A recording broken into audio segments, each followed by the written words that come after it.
नसरीन, तुम अपनी अम्मी को उठाकर कमरे में लेकर जाओ, इन्हें आराम की जरूरत है। चलो चलो बेटा चलो। मरियम, मदद करो इनकी। सबा, तुम भी आ जाओ बेटी। नहीं नहीं। चले अम्मी, उठे।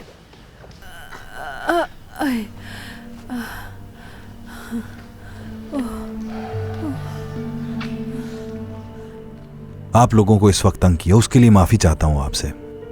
ऐसी कोई बात नहीं है, इस वक्त में तो हमें एक दूसरे का साथ देना चाहिए ना। अच्छा थोड़ी देर बैठो तो सही। अंकल, नसरीन मिल चुकी है तो हमें भी चलना चाहिए। वैसे हम रुक भी तो सकते हैं अली। देर हो चुकी है, जाहिर है ये रात सबके लिए बहुत मुश्किल गुजरी है और मुझे सुबह जल्दी भी उठना है। सोना। Good night.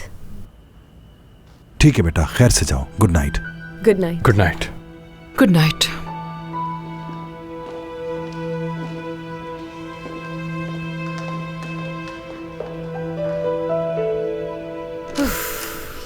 मेरी तो बस हो चुकी है इस लड़की से।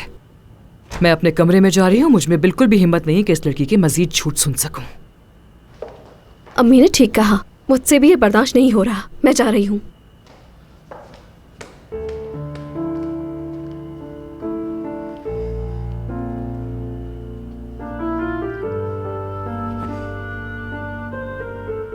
मैंने पहली बार अली को किसी लड़की के साथ इतना संजीदा देखा है। लगता है बात बहुत आगे जा चुकी है।